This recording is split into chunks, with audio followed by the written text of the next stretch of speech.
ಮತ್ತು ಮುಂದುವರೆದ ಕಾಮಗಾರಿಗೆ ನಾನು ಶಾಸಕನಾಗಿ ಆಯ್ಕೆ ಬಂದಮೇಲೆ ನಮ್ಮ ಮಾದೇಶ್ವರ ಸಂಪುಟದ ಸಭೆ ತೀರ್ಮಾನದಂತೆ ಈ ಏನೇನು ನಮ್ಮದು ಅಪೂರ್ಣ ಆಗಿರ್ತಕ್ಕಂಥ ಯೋಜನೆಗಳಿತ್ತು ಅದೆಲ್ಲ ಪೂರ್ಣ ಮಾಡಲಿಕ್ಕೆ ನಾನು ಒಂದು ಪ್ರಪೋಸಲನ್ನು ಕೊಟ್ಟಿದ್ದೆ.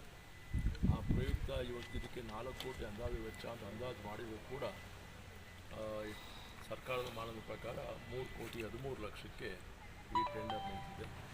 ಇದು ಪೂರ್ಣ ಮಾಡ್ತಕ್ಕಂಥ ಜವಾಬ್ದಾರಿ ನಮ್ಮ ಕ್ರೀಡಾ ಇಲಾಖೆಯ AWE ಆದಂಥ ಜಯಪ್ರಕಾಶ್ ರವರು ಮತ್ತು ಇದನ್ನು ಗುತ್ತಿಗೆ ಪಡೆದಿರುವಂಥ ಮಾನ್ಯ ಹಳ್ಳೆ ಕೃಷ್ಣರವರು ಇದನ್ನು ನಿರ್ವಹಣೆ ಮಾಡ್ತಾರೆ. ಉತ್ತಮ ಗುಣಮಟ್ಟದ ಕಾಮಗಾರಿಯಾಗಿ ಪೂರ್ಣಗೊಂಡು ಈ 6 ತಿಂಗಳಲ್ಲೇ ಉದ್ಘಾಟನೆಗೊಳ್ತಕ್ಕಂಥ ತಾವು ಮುಂದಾಗಿ ನಿಂತು ಆದಷ್ಟು ಬೇಗ ಇದನ್ನು ಪೂರ್ಣ ಮಾಡಿಕೊಡ್ಬೇಕು ಅಂತ ಹೇಳಿ ನಾನು ಕ್ರೀಡಾಪಟುಗಳ ಪರವಾಗಿ ನಿಮ್ಮಲ್ಲಿ ಪ್ರಾರ್ಥಿಸ್ತೀನಿ.